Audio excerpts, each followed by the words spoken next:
Earlier this year, I stayed at the Canopy, a boutique-style hotel still under the Hilton property, so you can still earn Hilton points on this, and it's located right on the Riverwalk in San Antonio, Texas. In this video, I'll be giving you an in-depth tour of the 2-queen bed room that I stayed in. If you're curious about the rest of the hotel, don't worry, I'll be doing a separate video all about that, so subscribe to see it when it comes out. Firstly, the key card they use to unlock your door is really neat. It's made out of wood. It's definitely something I haven't seen before. And you just go ahead and tap it to open up your door. And since this is also, again, on Hilton's property, it is compatible with their digital key if you have the Hilton Honors app. The inside of the door, you'll find the usual hotel stuff, including the emergency evacuation plan, a cover over the peephole, which is definitely nice. Not every hotel has this. And then in terms of locks, you have the regular digital deadbolt, plus the physical door stopper latch right here. And then the do not disturb hanger looks like this. And actually there's an additional spot outside that you can hang it specifically for that purpose, so your doorknob is free. Near the door are light switches. This one's for the entryway, and then there's the master switch to instantly turn off all lights that are connected on a particular circuit. There's a full-length body mirror also right here.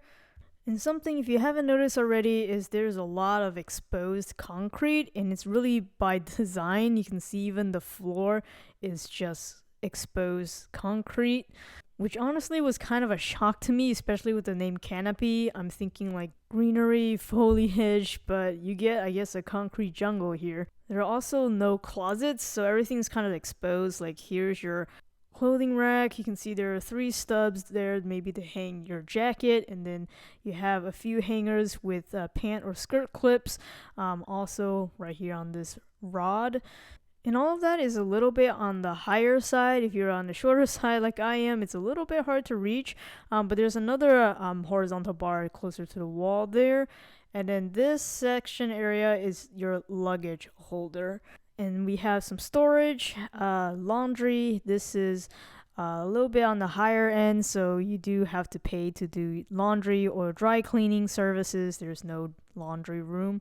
And then over here, more empty drawer storage, and then shelving underneath, which houses currently extra roll of toilet paper and your steamer for your clothes.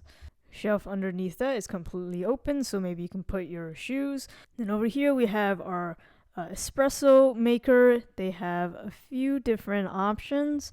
I do appreciate that they give you a little bit more description for each flavor, and also clear instructions and additional condiments for your drink. They offer you 2 mugs over here, and then also some disposable cups in the back to take your coffee to go. And then just above that, there are also 2 glass cups. If you wanted to use the power outlet, there's an extra one open, plus 2 USB ports.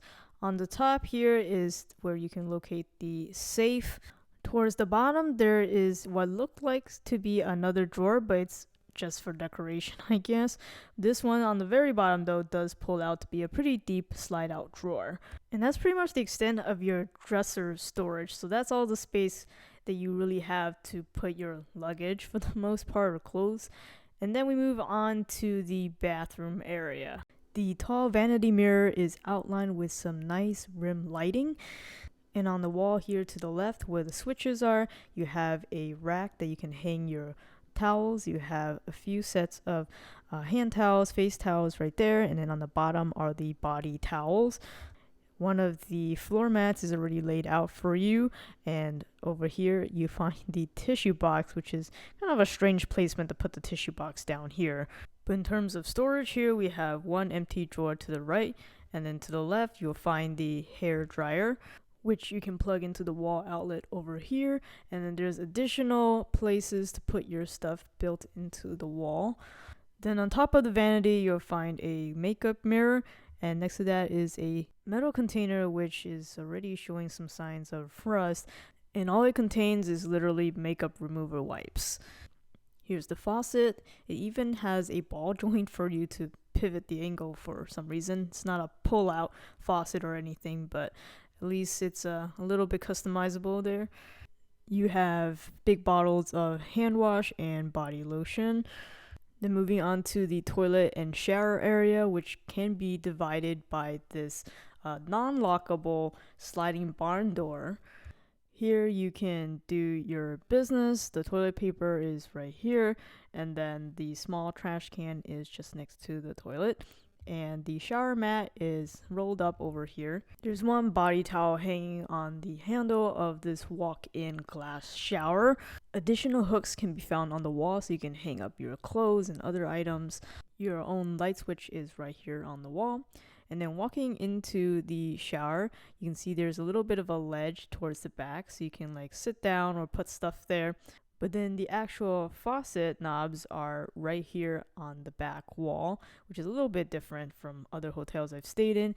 One will control the whether the water is directed through the handle or through the rain shower up at the top. Mounted on the wall, you'll find big bottles of body wash, conditioner, and shampoo. Just below that is a holding tray for whatever else you want to put there. The floor drain is one of the more modern linear style ones, which I definitely prefer. But looking at the floor, I am noticing bits and pieces of some mildew, so definitely could clean maybe a little bit better. And here's just a look at that sliding barn door from the inside, just to show you that, yep, there is no way to lock this thing whatsoever. Now moving on to the main space, which is of course past the sink area, there is another sliding barn door. In this case, my room happened to have a broken handle on mine. And once again, since this is really just a kind of a ceremonial divider, it doesn't really do anything else, I just kind of left it be. But you can see on the ceilings are your regular safety, smoke detector, fire alarm, that sort of thing. And then behind the pretty much floor to ceiling headboard for the beds, you can see it is back illuminated, giving a very nice ambiance. Here are the two queen beds, and you can see it is actually situated on a large rug. Still exposed concrete everywhere, but at least if you don't want to have cold feet in the morning stepping on concrete, there is rugs between the two beds. Over here on the table, I did get 2 waters complimentary since I am a silver status or above Hilton Honors member. You get that at this hotel. But you can also fill up yourself some filtered water using this bottle, which there are some dispensers in the hallway. So you can fill up your room bottle or your own personal water bottle at any time, which is great because we are in Texas. And next to that, you'll find the ice bucket, which you can also fill up in most hallways as well. You can see this particular hallway just has the water dispenser, no ice machine, but I went a floor down and I saw that it did have it on this particular floor. The remote for the wall-mounted flat-screen TV is found here too, and I mean, just looking at it, it's clearly never been clean. Super dusty, super greasy. It's probably one of the worst hotel remotes I've seen. This desk that you have is really long if you haven't noticed. It does have another drawer here if you want to store stuff, and also on this other side. Beneath that is a small trash can here, and you have a desk lamp right here and some built-in outlets including USB ports right here on the desk, which is very convenient. The chair you have here is like a leatherette or faux leather type chair, very Texas. Then towards the window area is a sofa-like furniture. I don't really know what these are called, but it's like something you would find maybe in a therapist's office where you can kind of lie down a little bit. More of a one-seater if you do that. But it has its own overhanging lamp that you can turn on at night, or you can also peel back the curtains here, and depending on what type of room you got, you'll get a nice or not so nice view. Of course, some of the more expensive rooms, you can have one that looks right onto the Riverwalk. I have a glimpse of it here at the corner. Moving on to the sleeping area, you can see the 2 queen beds right here. Plenty of space in between. The actual mattresses were semi-firm, pretty typical from a hotel, and I do prefer my mattresses slightly on the firmer side, so it was good for my night's rest. Plenty of pillows, you get 4 per bed. And since my incident with the bed bugs, I always check for bed bugs before I do anything else. I do see that the mattresses are fully enclosed in a mattress protector, which is a good sign, though I did notice on one of the mattresses that the mattress protector did already have some tears in it, unfortunately, but luckily I didn't encounter any bed bugs. Now, between the beds, you will find the nightstand, and just above that is a switch for the headboard light. Additionally, you can individually control the bedside lamps using the switches underneath, which also has a few power outlets, including USB ports right there too. So appreciate the number of strategically placed outlets in this room. You can also find the hotel telephone right here, and you can see just how dusty it is. As for the storage, there is two very big bucket drawers that you can put more stuff in if you needed to. Last item to point out is the thermostat is controlled right here on the wall. So what's my overall thoughts having stayed in this room for 5 nights?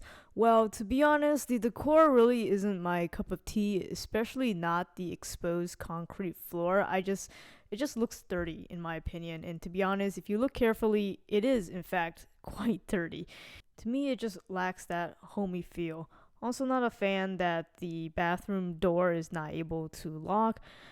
And not to mention, of course, the broken door handle and also a little bit of chipping here on the desk. Overall, it just could be a little bit better maintained. It's not the worst hotel by any means that I've stayed in, but for the price that I paid at almost $200 a night, I definitely was expecting better. And also was hoping that the cleanliness would be better in both the bathroom and also, of course, wiping down certain surfaces, especially like the remote. But it was a unique experience in a boutique hotel. It's not your typical Hilton hotel. So if you're into that and you want to be on the Riverwalk, maybe consider this particular hotel. If you're curious about the rest of the hotel and amenities, definitely get subscribed. I'll be doing the full hotel tour in a separate video shortly. Thanks for watching.